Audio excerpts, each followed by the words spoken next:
Sudah saya akan membahas mengenai tugas akhir CCT. CCT ini mengirimkan bab 1 pendahuluan. Nah, sebelum kita lanjut, saya ingin mengatakan dalam bab 1 pendahuluan ada itu CT, ada nanti kamu harus buat bagian awal, sampul depan, halaman judul, halaman pengesahan, halaman persembahan, boleh ada boleh tidak, kata pengantar, daftar isi, daftar tabel, daftar gambar, arti lambang atau singkatan, daftar lampiran, baru masuk ke abstrak. Nah, contoh dari sampul depan ya, nanti kamu lihat itu. Nah, jadi sebelum kita masuk ke situ, skripsi itu HVS 70 A4, tidak boleh timbal balik. Sampul depan plastik transparan. Kertas jeruk warna bendera jurusan. Warna bendera jurusan itu warnanya oranye. Kalau untuk PKL, sampulnya itu soft cover, bukan lampiran hardcover ya. Kalau skripsi SOTA, hardcover. Nah, tulisan yang tercetak pada sampul sama dengan pada halaman judul ya. Oke, saya tunjukkan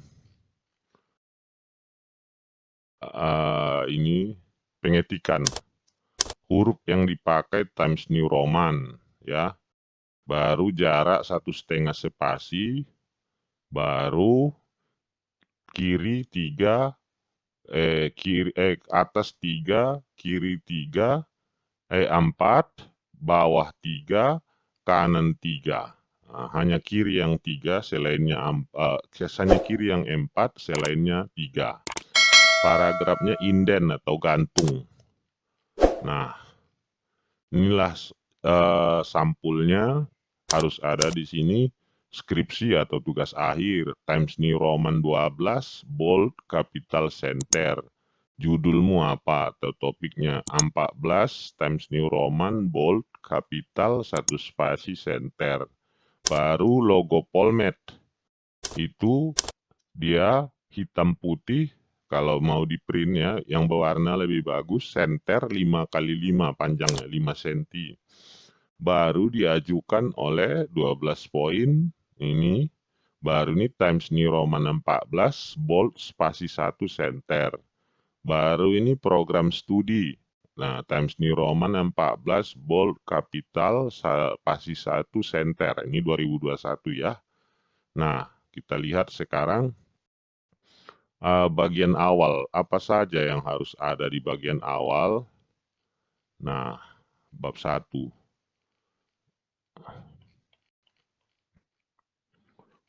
Nah, bab pendahuluan. Bab 1 adalah pendahuluan. 2.1, jadi bab 1 itu pendahuluan. 2.1 latar belakang. Menjelaskan apa, mengapa pentingnya penelitian dilakukan.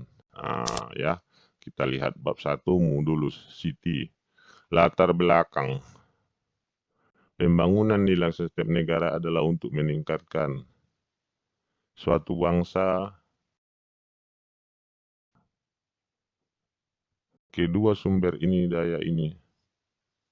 sumber daya manusia.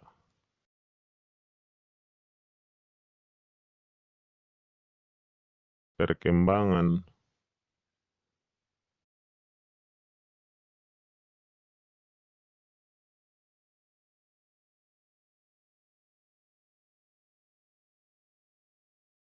pada era globalisasi. Nah, ini tekno, nah ini kau perbaikin ini Siti. Nah, baru kinerja pada dasarnya.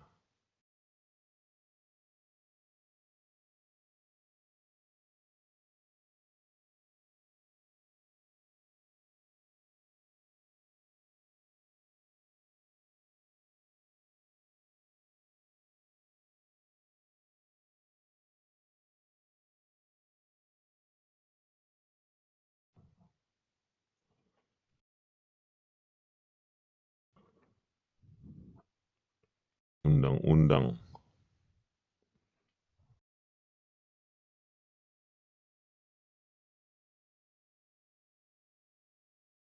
Mencapai tujuan.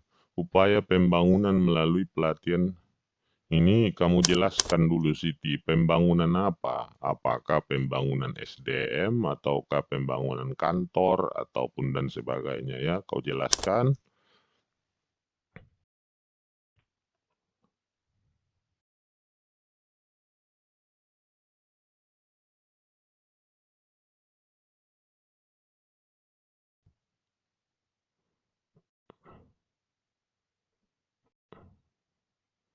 Ini juga kau perbaiki.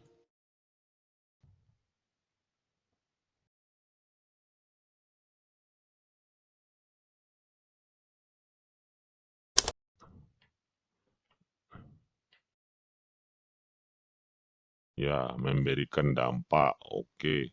Nah, ini kira-kira Siti, kamu bikinlah apa dampaknya menurutmu? Nah, umpamanya dampak positif bagi di sini kan dampak. Jadi Siti, nah ini kan dampak. Dampak itu ada dua. Satu bagi perusahaan, satu bagi karyawan. Nah, kalau dampak pada umum perusahaan itu adalah meningkatnya kinerja atau penjualan. Dan ujung-ujungnya apa? Ujung-ujungnya membawa keuntungan bagi perusahaan. Perusahaan jadi untung.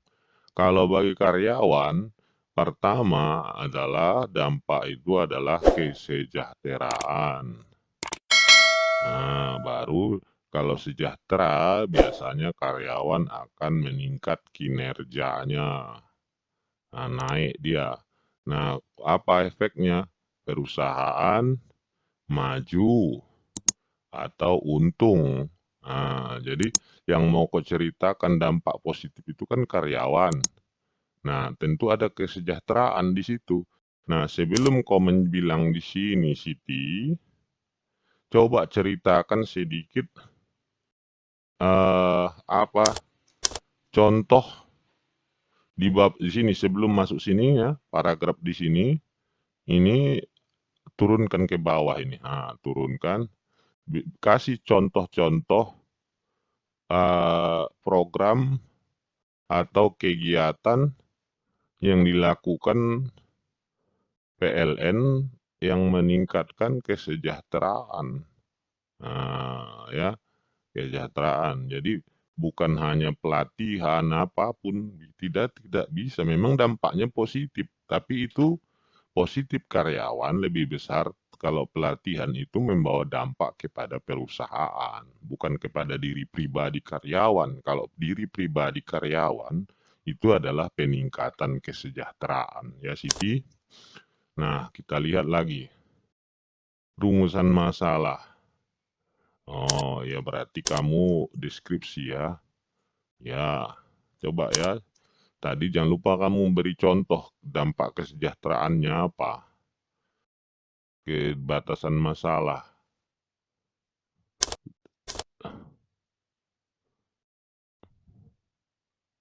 Pelatihan pengembangan.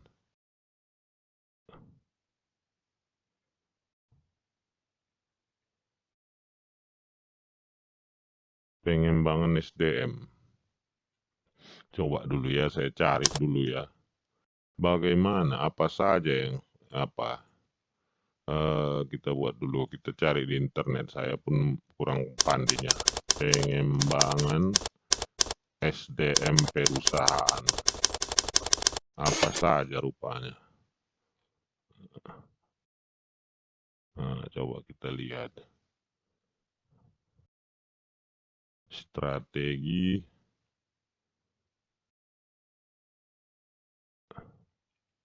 langkah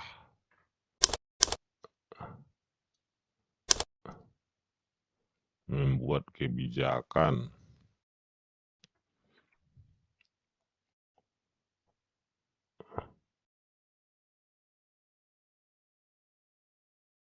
Coba kita cari yang lain kurang pas itu. Pengembangan SDM. Nah, coba kita lihat. Nah, apa sih pertinyaannya ini? Karena saya bukan dosen SDM. Adalah aktivitas keterampilan pada manusia agar menemukan perubahan sikap karyawan jadi positif. Divisi khusus.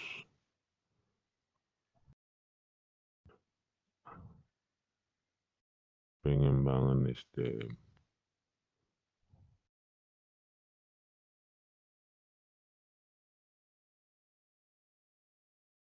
Satu, memberikan penghargaan.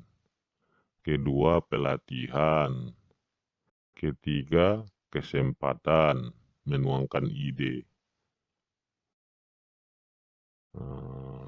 Berarti karena luasnya masalah terkait dengan pelatihan, berarti kamu salah.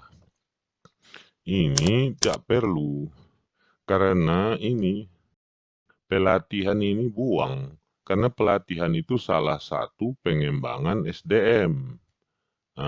Jadi nggak perlu. Jadi di sini bukan karena kamu bikin. Penelitian ini dibatasi pada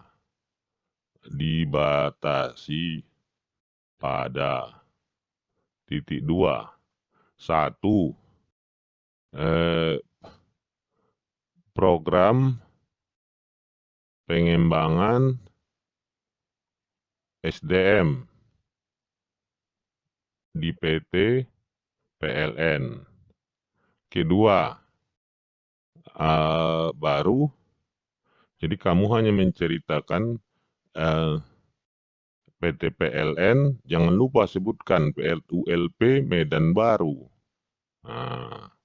Kedua, batasannya lagi, penelitian jangan lupa dilakukan tahun 2021. Ya, jangan lupa nanti ada orang yang sama judulnya kayak kamu, mungkin saja dia tahun 2020 ya. Nah, satu lagi,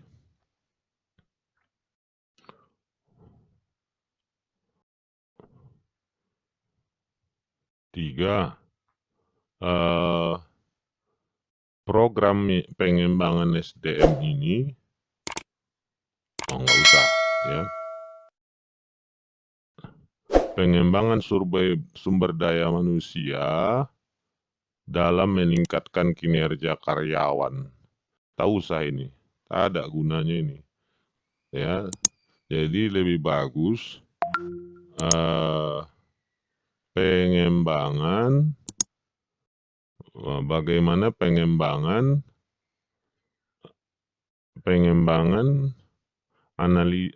analisis pengembangan, jadi judulmu itu cocoknya, pengembangan SDM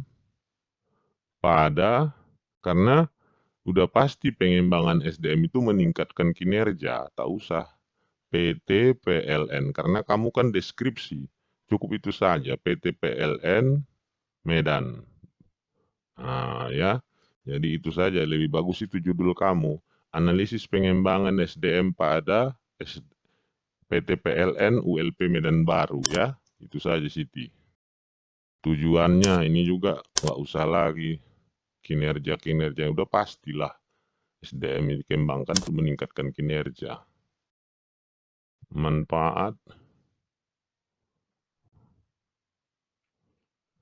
sistematika. Ya, oke. Jadi Siti perbaiki bab 1. Buat bab 2. Nah, ini nanti sekaligus kamu kirim ke saya. Ya, bab 1 perbaikan dan bab 2-nya supaya nanti saya periksa lagi. Ya, demikianlah, mudah-mudahan yang singkat dari saya ini bermanfaat. Terima kasih.